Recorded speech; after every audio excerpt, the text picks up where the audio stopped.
કેમ છો વિદ્યાર્થી મિત્રો? બધા મજામાં? લાસ્ટ લેક્ચરની અંદર આપણે ચર્ચા કરી હતી કેપેસિટર વિશેની. આજે આપણે વાત કરવાની છે, એમાં આગળ વધવાનું છે. કેપેસિટરના સંયોજનો વિશે ચર્ચા કરવાની છે, જે આપણા માટે ખૂબ જ અગત્યનો ટોપિક છે. ડાયઇલેક્ટ્રિક માધ્યમની ચર્ચા જે થઈ હતી એની ચર્ચા કેપેસિટરમાં આગળ ઉપર પાછી આવશે, પણ આજે આપણે ચર્ચા કરશું કેપેસિટરના સંયોજનોની.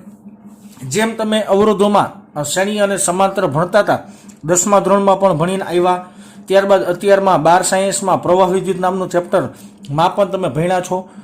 એવી જ રીતના કેપેસિટરનું પણ શ્રેણી અને સમાંતર જોડાણ કરી શકાય, તેના વિશેની ચર્ચા આજે આપણે કરવાની છે. તો સૌથી પહેલા આપણે હેડિંગ આપ્યું છે કેપેસિટરનું શ્રેણી જોડાણ. કેપેસિટરનું શ્રેણી જોડાણ એટલે શું?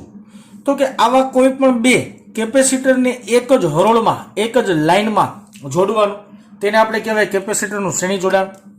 મેં બે કેપેસિટરો આકૃતિમાં દર્શાવેલા છે. એમાંથી આ પહેલા કેપેસિટરનું કેપેસિટન્સ ધારો કે C1 છે, બીજા કેપેસિટરનું કેપેસિટન્સ ધારો કે C2 છે. બેનું કેપેસિટન્સ આપણે અત્યારમાં અલગ અલગ લીધેલું છે. બેનું કેપેસિટન્સ સરખું પણ હોઈ શકે છે. સરખું હોય તો શું થાય તેની ચર્ચા પણ આપણે કરવાની જ છે. અને અહીંયા એક 20 વોલ્ટની બેટરી સાથે આ બે કેપેસિટરોને હરોળમાં, લાઇનમાં જોડેલા છે. તો આવા જોડાણને કહેવામાં આવે છે કેપેસિટરનું શ્રેણી જોડાણ. બહુ સિમ્પલ, અવરોધોમાં જોયું હતું એ જ પ્રમાણે આખી ચર્ચા છે. હવે એક વસ્તુ યાદ રાખો, હવે તમને આખે કે સૂત્રકીય મેથડ આપણે સૂત્ર સાબિત કરવાનું છે કેપેસિટરના શ્રેણી જોડાણનું. હવે મને કહો, આ છે 20 વોલ્ટની બેટરીની પ્લસ પ્લેટ અથવા તો ધન-ધ્રુવ, આ છે બેટરીનો ઋણ ધ્રુવ. બેટરીનો ધન-ધ્રુવ કેપેસિટરના C1 પ્લેટની અથવા તો કેપેસિટર C1 ની ડાબી બાજુની સાઈડ જોડેલું છે. એનો મતલબ એવો થયો, આ ધન-ધ્રુવને કારણે કેપેસિટરની આ પ્લેટ ઉપર પ્લસ Q જેટલો વિદ્યુતભાર પ્રેરિત થશે. કેટલો વિદ્યુતભાર? પ્લસ Q જેટલો. એવી જ રીતના બેટરીના ઋણ ધ્રુવને લીધે કેપેસિટર C2 ની જમણી બાજુની પ્લેટ પર માઇનસ Q જેટલો ચાર્જ પ્રેરિત થશે. કેટલો? માઇનસ Q જેટલો ચાર્જ પ્રેરિત થશે. હવે તમે સમજી શકશો કે પ્રેરણને લીધે અહીંયા પ્લસ Q હોય તો આ પ્લેટ થાય માઇનસ Q. જો અહીંયા માઇનસ Q હોય તો પ્રેરણને લીધે આ થાય પ્લસ Q. એટલે કે કેપેસિટર પરના ચાર્જ સમાન જ રહેશે. કેપેસિટર પરનો ચાર્જ એટલે આપણે કોને ગણીએ છીએ તમને ખબર છે ને? કેપેસિટર પરના ધન ચાર્જને આપણે કેપેસિટરનો ચાર્જ કહીએ છીએ. કેપેસિટર પરના ધન ચાર્જને આપણે કેપેસિટરનો ચાર્જ કહીએ છીએ.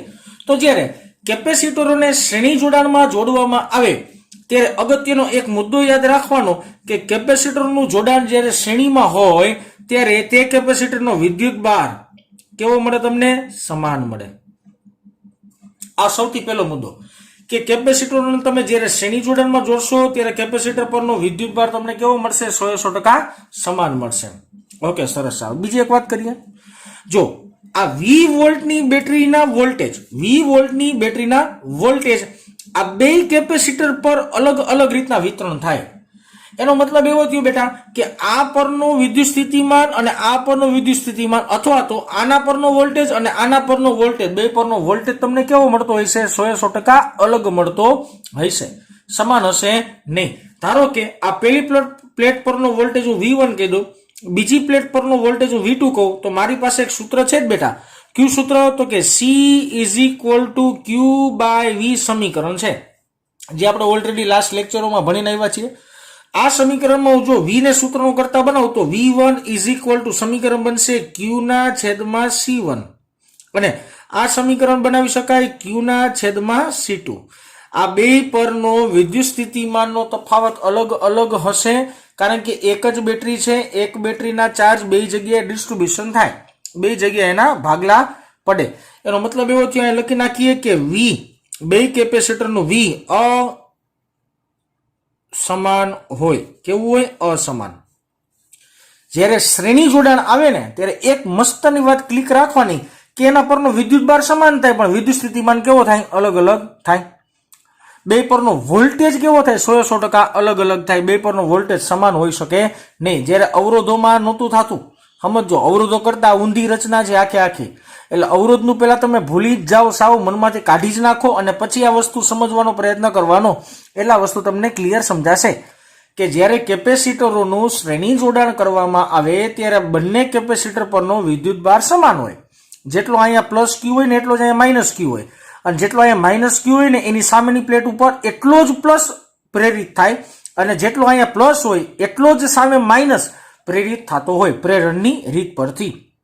પરંતુ બે કેપેસિટરની વિદ્યુત સ્થિતિમાન 100% કેવા મળતા હોય? અસમાન મળતા હોય. હવે મારે કેપેસિટર પરનું કુલ વિદ્યુત સ્થિતિમાન શોધવું હોય. આ બે કેપેસિટર પરનું કુલ વિદ્યુત સ્થિતિમાન શોધવું તો આપણે શું કહીએ? V બરાબર V1 plus V2. Okay, V1 ની કિંમત અહીંયા મારી પાસે છે, અહીંયા આપણે સમીકરણમાં મૂકી દઈએ. V1 બરાબર શું લખી શકાય? Q ના છેદમાં C1 સરવાળા નિશાની. V2 બરાબર શું લખી શકાય? Q ના છેદમાં C2.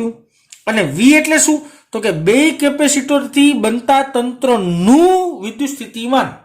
બે કેપેસિટરથી બનતા તંત્રનું વિદ્યુત સ્થિતિમાન. તો અહીંયા શું લખવું પડે મારે? Q ના છેદમાં C કહી દઈએ, જેને આપણે Q ના છેદમાં શું કહી દઈએ? C. પણ અહીંયા નામ આપી CEQ. નામ શું આપીશું? CEQ. EQ ને કહેવાય ઇક્વિવેલેન્ટ. અને એનું જો તમે સિમ્પલ શબ્દમાં બોલો તો એને સમતુલ્ય કહેવાય. હવે બે બાજુ તમે જોઈ શકો છો Q Q Q cancel out થશે, તો મારી પાસે સમીકરણ કેટલું બચશે? 1/2 C ઇક્વિવેલેન્ટ બરાબર 1/2 C1 plus 1/C2. 1/C equivalent બરાબર 1/C1 પ્લસ 1/C2. તો આ મળ્યું તમને સમતુલ્ય કેપેસિટન્સ. હજી આને અલગ રીતના લખવું હોય તો આ મેઇન સમીકરણ આ થયું. હવે આને તમારે અલગ રીતના રિપ્રેઝેન્ટ કરવું હોય તો કરી શકાય. જેમ કે કેવી રીતના? તાને જો ન્યાય લસા લઈ લ્યો. 1/2 C ઇક્વિવેલેન્ટ બરાબર આને માં ગુણવાનો, આને માં ગુણવાનો, છેદમાં 2 નો ગુણાકાર. છેદમાં 2 નો ગુણાકાર એટલે C1 C2, અને ઉપર 2 નો સરવાળો એટલે C1 પ્લસ C2. સરવાળો છે એટલા માટે આગળ પાછળ લખ્યા એટલે કન્ફ્યુઝન થવું જોઈએ નહીં. આ જ સમીકરણને આપણે ઉલટાવી નાખીએ તો આ સમીકરણ આવી રીતના લખી શકાય. C ઇક્વિવેલેન્ટ બરાબર C1 C2 ના છેદમાં C1 પ્લસ C2. તો આ થયું સમતુલ્ય કેપેસિટન્સનું સૂત્ર. બે સૂત્રો અગત્યના, બે યાદ રાખવા જેવા. જ્યારે બે જ કેપેસિટર હોય ને ત્યારે ડાયરેક્ટ આ સૂત્ર વાપરી લેવાય. બે કરતા વધારે હોય ને ત્યારે આ સૂત્ર વાપરવાનું વિચારાય. ઓકે, તો આ મળ્યું તમને સમતુલ્ય કેપેસિટન્સના બે સૂત્રો. બીજી એક વાત વિચારીએ, એક સિમ્પલ એક નવી મેથડ વાપરીએ. જો અહીંયા લખી દઉં તમને. મેં તમને એક વાત કીધી કે ઉપર જે બે કેપેસિટર દેખાડ્યા એ બેનું કેપેસિટન્સ અલગ અલગ છે. તો અહીંયા લખી નાખીએ કે જો C1 બરાબર C2 બરાબર C હોય તો, જો બે કેપેસિટરના કેપેસિટન્સ સમાન હોય તો એનું સમીકરણ કેવી રીતના બનાવી શકાય? તો સિમ્પલ છે બેટા. આ સમીકરણની અંદર કિંમત મૂકીએ. ચાલો, C ઇક્વિવેલેન્ટ બરાબર C1 એટલે શું બેટા? તો કે C. C2 એટલે શું? તો કે C છેદમાં C1 plus C. Sorry, C1 ની જગ્યાએ C લખું અને C2 ની જગ્યાએ C લખું. ચાલો આનું સાદુરૂપ આપો. સાદુરૂપ અંશમાં થશે C² ના છેદમાં થશે 2C. એક C કેન્સલ આઉટ થયો, તો મારી પાસે જવાબ કેટલો વધ્યો? C/2. તો જ્યારે બે કેપેસિટરના કેપેસિટન્સના મૂલ્યો સમાન હોય ત્યારે સમતુલ્ય કેપેસિટન્સ C/2 લખી નાખવાનું સિમ્પલી ડાયરેક્ટ. હવે આપણે બીજી વાત કરીએ. આ તો સમીકરણ મળ્યા. જો કેપેસિટન્સ સમાન હોય તો આ, કેપેસિટન્સ અલગ અલગ હોય તો આ બંને સમીકરણ વાપરી શકાય. પરંતુ કેપેસિટરોની હારમાળા હોય તો, હારમાળા મીન્સ કે તો કે એક કરતા ઝાઝા કેપેસિટર હોય તો મારી પાસે તો સમીકરણ કેવી રીતના બનાવી શકાય? સિમ્પલ, બાજુમાં વાત કરીએ એવી રીતના વાત કરીએ કે ધારો કે પહેલાનું કેપેસિટન્સ આપણે C1 કહીએ, બીજાનું કેપેસિટન્સ આપણે ધારો કે C2 કહીએ, ત્રીજાનું કેપેસિટન્સ આપણે ધારો કે C3 કહીએ. આવી રીતના અનંત નેટવર્ક હોય અને આનું કેપેસિટન્સ ધારો કે CN કહીએ તો, અને બેટરી મારી પાસે 20 વોલ્ટની છે એવું માની લઈએ, બરાબર ને? તો જો મારે વિદ્યુત ભારનું વિતરણ વિચારવું હોય તો સિમ્પલ વિચારી શકે કે આ પ્લેટ ઉપર આ ધન સાથે જોડાયેલી છે તો આની પર પ્લસ Q, આની પર માઇનસ Q. આવી રીતના આની પર પ્લસ, આની પર માઇનસ, આની પર પ્લસ, આની પર માઇનસ, આની પર પ્લસ, આની પર માઇનસ. આવી રીતના બધામાં વિદ્યુત ભાર તો સમાન જ રહેશે. પરંતુ આ પહેલા પરનો વોલ્ટેજ V1, બીજા પરનો વોલ્ટેજ V2, ત્રીજા પરનો વોલ્ટેજ V3, આને વિદ્યુત સ્થિતિમાનનો તફાવત કહેવાય બેટા. આના n પરનો ધારો કે આપણે એને કહીએ Vn. તો આવા n જોડાણ હોય તો સમતુલ્ય કેપેસિટન્સ શું મળે? ઓકે, તો આમ લખી નાખીએ n કેપેસિટરોના જોડાણ માટે સમતુલ્ય કેપેસિટન્સ ઓકે, સૂત્ર તો અહીં બાજુમાંથી જ ઉપાડવાનું છે બેટા. આપણે સિમ્પલ સૂત્ર હતું. સિમ્પલ સૂત્ર શું હતું? તો કે 1/c ઇક્વિવેલેન્ટ બરાબર 1/c1 પ્લસ 1/c2 પ્લસ એવી રીતના ક્યાં સુધી? પ્લસ 1/cn સુધી. તો આવું સમીકરણ સિમ્પલી મેળવી શકાય. તમારે સ્ટેપ બાય સ્ટેપ આખી મેથડો કરવી હોય તો આખી મેથડ પણ ઉત્પન્ન કરી શકાય. કેવી રીતના? જો બેટા, અહીંયા v બરાબર v1 પ્લસ v2 લખ્યું છે, તો અહીંયા શું કરવાનું? v બરાબર v1 plus v2 plus vn. પછી એમાં કિંમત મૂકીને q ઉડાડી નાખો તો આવું સમીકરણ તમને મળશે. આના માટે પણ ટર્મ્સ એન્ડ કન્ડિશન વિચારી બેટા. આના માટે ટર્મ્સ એન્ડ કન્ડિશન શું? તો કે જો c1 બરાબર c2 બરાબર cn એટલે કે n વખત ઇઝ ઇક્વલ ટુ જો c હોય તો આ બધાય બરાબર જો હું c એવું કન્સિડર કરી લો કે બધાયનું કેપેસિટન્સ મને કેવું આપ્યું છે? સમાન જ આપ્યું છે. તો એનો જવાબ કેવી રીતના મેળવી શકાય? તો એ સિમ્પલ છે. ઉપરના સમીકરણમાં જ કિંમત મૂકવાની છે. 1/c ઇક્વિવેલેન્ટ બરાબર 1/c plus 1/c plus 1/c. આવા કેટલી વાર પદ લેવાના? તો કે n વખત પદ લેવાના. કેટલા પદ લેવાના? n વખત પદ લેવાના. તો આખો જવાબ શું મળશે? તો કે 1/c ઇક્વિવેલેન્ટ બરાબર ઉપર n પદ આવ્યા તો n/c. અને આને મારે ઊંધું કરીને લખવું હોય તો c ઇક્વિવેલેન્ટ બરાબર શું લખી શકાય? Simple c/n. આ મેળો તમને તમારો ફાઇનલ આન્સર. કે જો n કેપેસિટરોને શ્રેણીમાં જોડવામાં આવે, n કેપેસિટરને કેમાં જોડવાનું? તો કે શ્રેણીમાં જોડવામાં આવે ત્યારે સમતુલ્ય કેપેસિટન્સ તમને આવા સમીકરણ પરથી મળી શકાય. પણ જો કેપેસિટન્સ સરખું હોય તો, અલગ અલગ હોય તો આ સૂત્ર, સરખું હોય તો આ સૂત્ર વાપરી શકાય. ધારો કે 3 હોય તો છેદમાં 3. બધાનું મૂલ્ય સમાન હોવું જોઈએ કેપેસિટન્સનું. તો અહીંયા c ની કિંમત અને છેદમાં 3. 4 હોય તો છેદમાં 4. એની જગ્યાએ કિંમત બદલે, બાકી બધું એમનેમ રહે. તો આ સિમ્પલ વાત થઈ કેપેસિટરના શ્રેણી જોડાણ માટેની. જ્યારે કેપેસિટરનું શ્રેણી જોડાણ હોય ત્યારે અગત્યનો મુદ્દો શું? તો કે બધાય પ્લેટ પરનો વિદ્યુતભાર સમાન હોય પણ v કેવો હોય? તમને અસમાન મળતો હોય. સિમ્પલ વસ્તુ યાદ રાખવાની. બીજી એક વાત, અવરોધોનું સમાંતર જોડાણનું જે સમીકરણ બને ને એ કેપેસિટરોના શ્રેણી જોડાણનું સમીકરણ બને. અવરોધો માટે જે સમાંતર જોડાણનું સૂત્ર આવે ને 1/r બરાબર 1/r1 પ્લસ 1/r2, એવું જ કેપેસિટરોના શ્રેણી જોડાણનું સમીકરણ એના જેવું જ મળે. તો આ એક વસ્તુ તમને ડાયરેક્ટ મનમાં યાદ રાખવા માટે તમારે જોવી હોય તો આવી રીતના ડાયરેક્ટ વસ્તુ યાદ રાખી શકાય. ઓકે, ચાલો ત્યારબાદ આપણે આગળ વાત કરવાની છે. કેપેસિટરોના સમાંતર જોડાણ વિશેની. તો ચાલો એ બાજુમાં જ આકૃતિ મેં કમ્પ્લીટ કરેલી છે, જે છે કેપેસિટરોના સમાંતર જોડાણ વિશેની ચર્ચા. ઓકે, ચાલો કેપેસિટરના સમાંતર જોડાણ વિશે થોડીક વાત કરી લઈએ. મેં આવી રીતના એક આકૃતિ દોરી છે.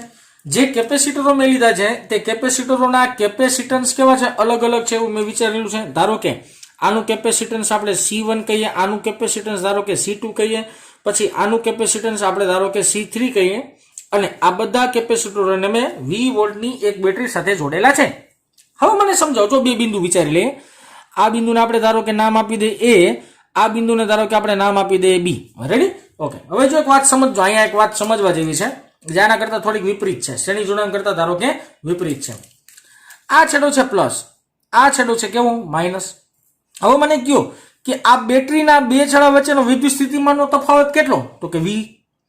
બેટરીના બે છેડા વચ્ચેનો વિદ્યુત સ્થિતિમાનનો તફાવત કેટલો? તો કે V. તો હવે મને એવું કહો કે આ AB બિંદુ, આ બે જો તો બેટરી આરે બે બિંદુ જોડેલા છે, AB બિંદુ ની વચ્ચેનો વિદ્યુત સ્થિતિમાનનો તફાવત કેટલો થાય? V થાય.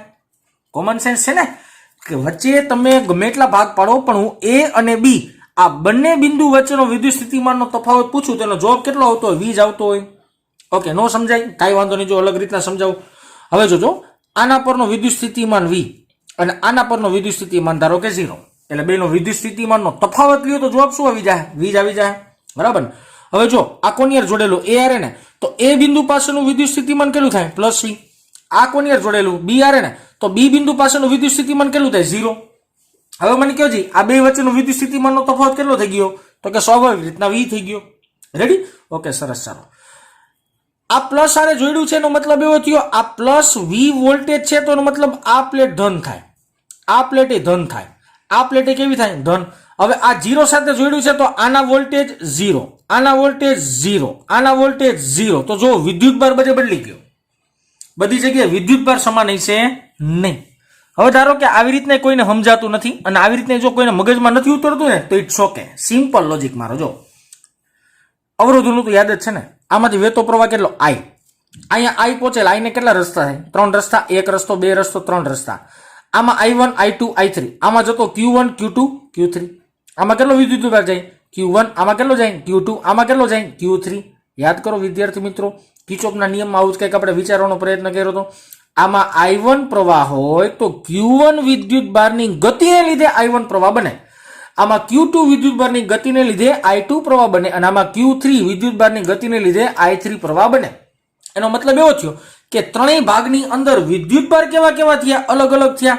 એટલે હું સિમ્પલ તમને અલગ પેનથી થોડુંક દર્શાવવાનો પ્રયત્ન કરું તો આ પહેલા પ્લેટ પરનો વિદ્યુત ભારને આપણે કહી દઈએ Q1, બીજાનો વિદ્યુત ભાર આપણે કહીએ Q2 અને ત્રીજાનો વિદ્યુત ભાર કહીએ આપણે Q3. રેડી? તો અહીં જો સમીકરણ લખ્યું છે C = Q/V, તો Q ને સૂત્રનું કરતા બનાવો તો આ સમીકરણ શું બને C1 × V, કારણ કે વોલ્ટેજ તો બે છેડા વચ્ચે સરખા જ છે. અહીં લખી નાખીએ C2 × V, અહીં લખી નાખીએ C3 × V. તો અહીંયા શું થયું તો બાજુની મેથડ કરતા અહીંયા થોડીક અલગ ચર્ચા આવી. અલગ ચર્ચા વિદ્યાર્થી મિત્રો શું આવી તો કે સિમ્પલ લોજિકમાં તમે જો સાહેબ સમજાવવા જાવ ને તો અલગ ચર્ચા આવી કઈક આવી કે બધી જગ્યાએ V નું મૂલ્ય સમાન છે. આ C1 અને C1 ની બે પ્લેટમાં અહીંયા પ્લસ અહીંયા 0, C2 ની પ્લેટમાં અહીંયા પ્લસ અહીંયા 0, C3 ની પ્લેટમાં અહીંયા પ્લસ અને અહીંયા 0. તો V નું મૂલ્ય મને સમાન આવે છે પણ બધી પ્લેટ પરનો વિદ્યુત ભાર, બધી પ્લેટ પરનો વિદ્યુત ભાર એટલે Q નું મૂલ્ય કેવું મળે છે તમને અસમાન મળે છે. તમને Q નું મૂલ્ય કેવું મળે છે વિદ્યાર્થી મિત્રો અસમાન મળે છે. હવે મારે કુલ વિદ્યુત ભારના કન્સેપ્ટમાં જવું હોય, કુલ વિદ્યુત ભાર શોધવું હોય તો કેમ શોધાય Q = Q1 + Q2 + Q3. Okay ચાલો Q1 ની કિંમત મૂકી દઈએ ઉપરથી જોઈને. Q1 ની કિંમત શું છે મારી પાસે તો કે C1V વત્તા Q2 ની કિંમત C2V વત્તા Q3 ની કિંમત C3V. આ Q એટલે શું તો કે આ બેટરીનો કુલ વિદ્યુત ભાર. તો અહીંયા લખી નાખીએ આપણે ધારો કે C × V. અહીંયા C જે લખશું ને ઇક્વિવેલન્ટમાં લખશું, C EQ લખશું તો બધી બાજુથી VVV તમે જોઈ શકો છો, બધી બાજુથી VVV કેન્સલ આઉટ થશે. તો મારી પાસે સમીકરણ શું આવ્યું C ઇક્વિવેલન્ટ બરાબર C1 + C2 + C3. આ મળ્યું તમને સમતુલ્ય કેપેસિટન્સ સમાંતર જોડાણ માટેનું. હવે ધારો કે હવે ડાયરેક્ટ થોડુંક વાત કરી લો બેટા, આવી આકૃતિ આના n અવરોધ માટે દોરતો નથી પણ લખી નાખું છું એમને સિમ્પલ કે ધારો કે n કેપેસિટરોના સમાંતર જોડાણ માટે સમતુલ્ય કેપેસિટન્સ n કેપેસિટરોને જ્યારે સમાંતર જોડવામાં આવે ત્યારે તેનો સમતુલ્ય કેપેસિટન્સ કેટલો મળે તો એમ લખી શકાય C ઇક્વિવેલન્ટ બરાબર C1 + C2 + C3 પ્લસ આવી રીતના ક્યાં સુધી વહી જવાનું Cn સુધી વહી જવાનું. તો આવા સમીકરણની મદદથી n કેપેસિટરોના સમાંતર જોડાણનું સૂત્ર મેળવી શકાય. હવે તમને ખબર પડી ગઈ હોય કે કેપેસિટન્સ સમાન હોય તો આ 3 નો સમાન હોય તો 3C, આ n નું સમાન હોય તો NC. તો એવું અહીંયા જે કેસ લખ્યો હતો ને ભાગાકાર વાળો તો મેં લખ્યો હતો, અહીંયા લખતો નથી. છતાંય જો મારે કહી દેવું હોય તો કહી શકાય સિમ્પલી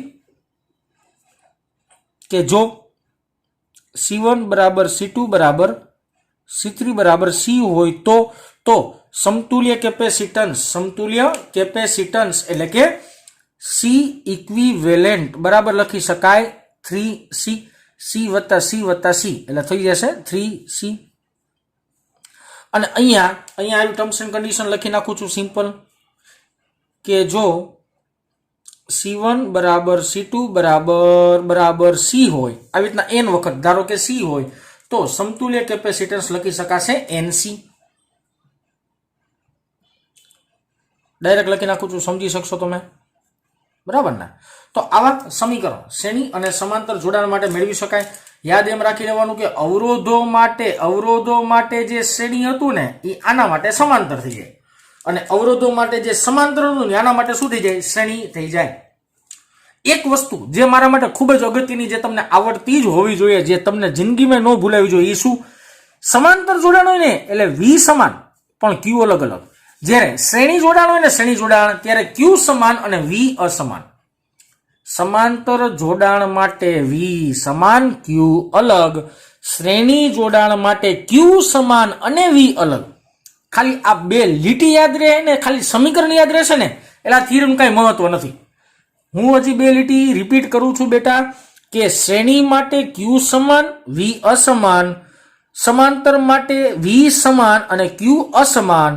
શ્રેણી માટેનું સૂત્ર 1/c ઇક્વિવેલન્ટ બરાબર 1/c1 પ્લસ 1/c2 એવું અનંત સુધી, અને સમાંતર માટે સમીકરણ c is equal to c1 plus c2 એવું અનંત સુધી. યાદ રાખજો વિદ્યાર્થી મિત્રો, આપણે અવરોધોના દાખલા વધારે ગણ્યા હોય એટલે આપણા મનમાંથી નીકળી જાય, અથવા તો કોન્ફિડન્સમાં આપણાથી સમીકરણ લખાઈ જાય, પણ એવી ભૂલ થવી જોઈએ નહીં. એક કામ કરો, આ શ્રેણી અને સમાંતર ઉપરથી આપણે એક એક દાખલો સિમ્પલ એક દાખલો ગણીએ. દાખલો ગણશું એટલે આ સમીકરણ યાદ રહેશે, અને કેવી રીતના દાખલા ગણી શકાય એ પણ આપણે ખ્યાલ આવશે. તો ચાલો આપણે જોઈએ શ્રેણી અને સમાંતર ઉપર એક એક ઉદાહરણના દાખલા. ટેક્સ્ટ બુકના નથી, બહારના છે, પણ ઉદાહરણ સ્વરૂપે હું તમને ગણાવું છું. તો ચાલો હવે આપણે શરૂઆત કરીએ. શ્રેણી જોડાણ અને સમાંતર જોડાણ સમજ્યા બાદ દાખલાઓની બે દાખલા ગણીએ, બે એક રીતના, એટલે આપણે સમજાય જાય શું છે વાક્ય રચના, શું છે પ્રશ્ન સ્વરૂપે મેં આકૃતિ ઓલરેડી દોરેલી છે. શું આકૃતિ છે? બે કેપેસિટર છે. બે કેપેસિટરના કેપેસિટન્સ આપ્યા છે. અહીંનું કેપેસિટન્સ છે 6 માઇક્રોફેરાડે, માઇક્રો એટલે 10⁻6 થશે, અને આ કેપેસિટરનું કેપેસિટન્સ આપ્યું છે 3 માઇક્રોફેરાડે, માઇક્રો એટલે પાછું 10⁻6 થશે, અને એ બેને 12 વોલ્ટના પાવર સપ્લાય સાથે જોડેલું છે. દેશી ભાષામાં 12 વોલ્ટની બેટરી સાથે જોડેલું છે. પ્રશ્ન વારાફરતી પહેલો પ્રશ્ન સી ઇક્વિવેલન્ટ એટલે શું બેટા? તો કે સમતુલ્ય કેપેસિટન્સ. હું થોડુંક ડાયરેક્ટ લખીશ હવે, બરાબર ને? હું લીટી બીટી નહીં લખું, ડાયરેક્ટ હું સૂત્ર જ લખીશ. તો સી ઇક્વિવેલન્ટનું મારી પાસે સૂત્ર શું છે? તો કે જો છેદમાં બેનો સરવાળો, અંશમાં બેનો ગુણાકાર. રેડી ને? આ સૂત્ર મારી પાસે સિમ્પલ છે. હાલો મૂકો મંડો કિંમત. C1 એટલે 6 ગુણ્યા C2 એટલે 3 ડિવાઈડ બાય C1 એટલે 6 વત્તા C2 એટલે 3 ઇઝ ઇક્વલ ટુ, હાલો 6 તેરી 18 ને 6 ને 3 9, જવાબ આવે 9 દુ 18, એટલે જવાબ આવશે 2 માઇક્રો ફેરાડે. આ મેળવું તમને સમતુલ્ય કેપેસિટન્સ મેળવું 2. પેલા પ્રશ્ન જવાબ આવી ગયો. પેલા પ્રશ્ન જવાબ અહીંયા આવશે 2 માઇક્રોફેરાડે. ઓકે, ચાલો ત્યારબાદ આપણે ચર્ચા કરીએ ક્વેશ્ચન નંબર 2 ની. બીજો પ્રશ્ન શું છે? પ્રત્યેક કેપેસિટર પરનો વિદ્યુતભાર કેટલો? પ્રત્યેક કેપેસિટર પરનો વિદ્યુતભાર કેટલો? યાદ રાખો વિદ્યાર્થી મિત્રો કે આ જે કેપેસિટરનું જોડાણ છે એ શ્રેણી જોડાણ છે. જો શ્રેણી જોડાણ હોય ને તો બે કેપેસિટર પરનો વિદ્યુતભાર સમાન જ હોય. વિદ્યુતભાર સમાન એટલે ક્યુ જેટલો જ હોય. હું એમ કહું કે આ કેપેસિટરની પ્લેટ પરનો વિદ્યુતભાર અહીંયા પ્લસ ક્યુ, તો આ કેપેસિટરની પ્લેટ પરનો વિદ્યુતભાર એ શું બને? પ્લસ ક્યુ જ બને. અહીંયા માઇનસ ક્યુ તો અહીંયા માઇનસ ક્યુ જ બને. અને આપણે કેપેસિટન્સનો વિદ્યુતભાર કોને કહીએ છીએ? પ્લસ પ્લેટ પર જે વિદ્યુતભાર હોય એને કહેવાય કેપેસિટરનો વિદ્યુતભાર. તો યાદ રાખવાનું બે સમાન જ મળતો હોય તો આપણે એમ કહી શકીએ સપ્લાયમાંથી મળતો. આ સપ્લાયમાંથી મળતો હોય ને ડાયરેક્ટ ગોત લઈ એટલે આપણે કુલ વિદ્યુતભાર જ મળી જાય. ધારો કે આમાંથી એમ કહી દે કે ક્યુ જેટલો વિદ્યુતભાર બહાર નીકળે છે, ક્યુ જેટલો વિદ્યુતભાર ધારો કે બહાર નીકળે છે એવું માની લ્યો, તો આપણે એમ લખીએ સપ્લાય માંથી મળતો વિદ્યુતભાર. સપ્લાય માંથી મળતો વિદ્યુતભાર મારી પાસે સમીકરણ શું છે? ક્યુ બરાબર સી ઇન્ટુ વી. ક્યુ બરાબર સી ઇન્ટુ વી. યાદ આવે ને? સી બરાબર ક્યુ બાય સી પરથી આ સમીકરણ મળેલું છે. સોરી, સી બરાબર ક્યુ બાય વી પરથી આ સમીકરણ મેં ગોતેલું છે. ઓકે, સી અહીંયા શું લખવાનું? ઇક્વિવેલન્ટ, કારણ કે બે પરનો વિદ્યુતભાર સમાન જ છે તો અહીંયા ઇક્વિવેલન્ટ ડાયરેક્ટ વાપરી લ્યો, બરાબર ને? ડાયરેક્ટ જવાબ આવી જશે. ઓકે સરસ, ચાલો કિંમત મૂકીએ. ક્યુ બરાબર, હાલો સી ઇક્વિવેલન્ટ કેટલું છે? 2 માઇક્રોફેરાડે એટલે 2 ગુણ્યા 10⁻6. વી એટલે વોલ્ટેજ કેટલા છે? 12. સાદુરૂપ આપો એટલે જવાબ આવે 12 દુ 24 ગુણ્યા 10⁻6. વિદ્યુતભાર ક્યુ બરાબર 24 માઇક્રો કુલમ કહી શકાય. શું કહી શકાય? 24 માઇક્રો કુલમ કહી શકાય. તો આ મળી ગયો તમને કેપેસિટરની બે પ્લેટ પરનો વિદ્યુતભાર. આની પર ક્યુ જોઈએ, આની પર ક્યુ જોઈએ, એટલે મેં ડાયરેક્ટ ક્યુ જ ગોતી લીધો. ઓકે, સરસ. ચાલો થર્ડ ક્વેશ્ચન અહીંયા લખું છું. ત્રીજો પ્રશ્ન, આ બીજો કમ્પ્લીટ. ત્રીજામાં જઈએ. પ્રત્યેક કેપેસિટર વચ્ચેનો પીડી. હા, જો અહીંયા લોચા થઈ ગયા. શ્રેણી જોડાણ હોય તો બેના વી એટલે કે પીડી અલગ અલગ હોય. અહીંનો પીડી આપણે ધારો કે V1 કહીએ પહેલે પ્લેટનો, અને અહીંનો પીડી આપણે ધારો કે V2 કહીએ. બેટા છે સમાંતર પ્લેટ કેપેસિટર, પણ હું બોલીશ પ્લેટ એટલે સમજી જાજો, બરાબર ને? ઓકે, સરસ. ચાલો આ V1 નું આપણે સમીકરણ મેળવીએ. V1 નું સમીકરણ શું છે? Q/C1. યાદ આવે ને? હમણાં જ કર્યું હતું. આનું સમીકરણ શું છે? Q/C2. ઓકે, સરસ. ચાલો બે પ્લેટનો વારા ફરતી વારા લેવાનો વાત કરીએ તો કે પહેલી પ્લેટ માટે અથવા તો C1 માટે હું આમ સિમ્પલ લખી નાખું છું. C1 કેપેસિટન્સ માટે સમીકરણ બનાવી શકાય. V1 બરાબર Q ના છેદમાં C1. V1 બરાબર Q કેટલો મળ્યો મને? 24 માઇક્રો કુલમ્બ ના છેદમાં C કેટલો છે મારી પાસે? C1 કેટલું છે? તો કે 6 માઇક્રો ફેરાડે. માઇક્રો ઉડી જાય એટલે સમજાઈ જાય તમને, આખે આખું માઇક્રો ઉડી જાય. તો V1 બરાબર કુલમના છેદમાં ફેરાડે એકમ જ છે, અથવા તો સિમ્પલ 6 ચોક 24 એટલે 4 વોલ્ટ માઇક્રો ઉડી જાય, બરાબર. અને C2 કેપેસિટન્સ માટે વાત કરીએ. ચાલો આપણે સમીકરણ શું બનાવી શકાય? V2 બરાબર Q ના છેદમાં C2. હાલો, V2 બરાબર Q કેટલું છે બેટા? તો એક જ છે, 24 માઇક્રો. હું આ ફેરાડે અને કુલમ લખીશ ને કન્ફ્યુઝન થશે, એટલા માટે માઇક્રો લખી નાખું છું. C2 કેટલું છે બેટા? 3 માઇક્રો ઉડી જાય. તો V2 કેટલું મળે? તો કે 6 ચોક 24 એટલે જવાબ આવશે, સોરી 6 ચોક 24 ને 8 તેરી 24 થાય. ઓકે, સરસ. ચાલો એટલે જવાબ આવશે 8 વોલ્ટ. ઓકે, સરસ. બીજી એક વસ્તુ યાદ રાખવાની કે જો આ બેનો સરવાળો લેવામાં આવે ને, આ બેનો સરવાળો એટલે મને V મળી જ જવું જોઈએ. V કેટલું આવવું જોઈએ? 12 વોલ્ટ જ આવવું જોઈએ. એકવાર ચેક કરી લેવાનું. જો અહીંયા 12 વોલ્ટ આવ્યા, સરવાળો કરો ને એટલે તમને કુલ મળી જ જવું જોઈએ. ત્રીજો પ્રશ્ન કમ્પ્લીટ. ચોથા ક્વેશ્ચનમાં આવી જાય. થોડીક સ્પીડ રાખું છું ચાઈ કરીને, કારણ કે સમીકરણ ઓલરેડી આપણે બધા ખબર છે, એટલા માટે ખોટું કેલ્ક્યુલેશનમાં ટાઈમ બગાડતા નથી. 3 માઇક્રો ફેરાડે ના કેપેસિટરમાં સંગ્રહિત વિદ્યુત ઉર્જાના આપણી પાસે દુનિયાના સૂત્ર છે. દુનિયાના સૂત્ર 3 જ છે. જો કે 3 માઇક્રો ફેરાડે માટે ઉર્જા અથવા વિદ્યુત ઉર્જા કાંઈ પણ લખી શકો. હું સોલ્ટ એન્ડ સ્વીટ લખું છું, મેં પહેલા જ વાત કરી એમ. સૂત્ર છે U = 1/2 CV². હવે તમને ખબર જ છે, આમાં C ની કિંમત મૂકીને સૂત્ર બદલાવી શકાય, V ની કિંમત મૂકીને સૂત્ર બદલાવી શકાય. તમારે જે વાપરી શકાય. 3 વાપરવાનું જવાબ હરખો જ આવે, બરાબર ને? તો સિમ્પલ લોજિકમાં જાઓ, કિંમત મૂકો 1/2. જો પ્રચલિત આ છો બેટા, યાદ રાખજો 1/2 CV² છે ને, સૌથી વધારે પ્રચલિત સમીકરણ છે. એટલે હું 90% કેસમાં આ જ સૂત્ર વાપરીશ, બરાબર? એટલે એક જ યાદ રખાય, પછી અલગ અલગ બનાવતા તો બધાને આવડતા જ હોય, બરાબર ને? ઓકે, C ની કિંમત C પણ 3 માઇક્રો ફેરાડે માટે છે ને ભાઈ, અમારે C2 લખવું પડશે, બરાબર ને? અહીંયા લખી નાખો 3 માઇક્રો ફેરાડે એટલે 3 × 10⁻⁶ V². તો આ પ્લેટ પરનું વિદ્યુત સ્થિતિમાન લેવાનું, એટલે અહીંયા લખવું પડશે મારે V2². એટલે અહીં આવ્યું છે મારી પાસે 8, તો અહીંયા કરવાનો 8 નો વર્ગ 88 64 આવશે, બરાબર ને? U = સિમ્પલ સાદુરૂપ, આખે આખું તમે સાદુરૂપ આપશો, જવાબ આવશે 96 × 10⁻⁶ એકમ આવશે જૂલ. અને જો 6 કાઢ નાખવા હોય તો જવાબ આવે 96 માઇક્રો જૂલ. શું જવાબ આવશે? 96 માઇક્રો જૂલ. તો આ આવ્યો તમારો ફાઇનલ આન્સર. હવે આપણે વાત કરીએ સમાંતર માટે. ચાલો, ત્યારબાદ આપણે જોવાનો છે સમાંતર જોડાણ માટેનો એક સિમ્પલ દાખલો, જે અહીંયા મેં આકૃતિ ઓલરેડી દોરેલી છે. ઓકે, સરસ. શું છે વાક્ય રચના? તો કે એક V વોલ્ટ એટલે કે 4 વોલ્ટની બેટરી છે, તેની સાથે 3 કેપેસિટર સમાંતરમાં જોડેલા છે. પહેલા કેપેસિટરનું કેપેસિટન્સ 1 માઇક્રોફેરાડે, બીજા કેપેસિટરનું કેપેસિટન્સ 2 માઇક્રોફેરાડે, ત્રીજા કેપેસિટરનું કેપેસિટન્સ 3 માઇક્રોફેરાડે છે. તો મને પ્રશ્ન પૂછે છે, સૌથી પહેલા ઇક્વિવેલન્ટ ગોતો, બીજો છે પ્રત્યેક પરનો વિદ્યુતભાર, પ્રત્યેક કેપેસિટર માટે PD, 1 માઇક્રોફેરાડે કેપેસિટરમાં સંગ્રહિત ઉર્જા. આ 4 પ્રશ્નો શોધવાના છે. સૌથી પહેલા પ્રશ્નથી શરૂઆત કરીએ બેટા. અહીંથી સૌથી પહેલો પ્રશ્ન લખું છું. C ઇક્વિવેલન્ટ શોધવા માટે, હાલો, C ઇક્વિવેલન્ટ શોધવા માટે બહુ સિમ્પલ સમીકરણ છે ભાઈ. સી ઇક્વિવેલેન્ટ બરાબર સમાંતર માટે C1 plus C2 plus C3.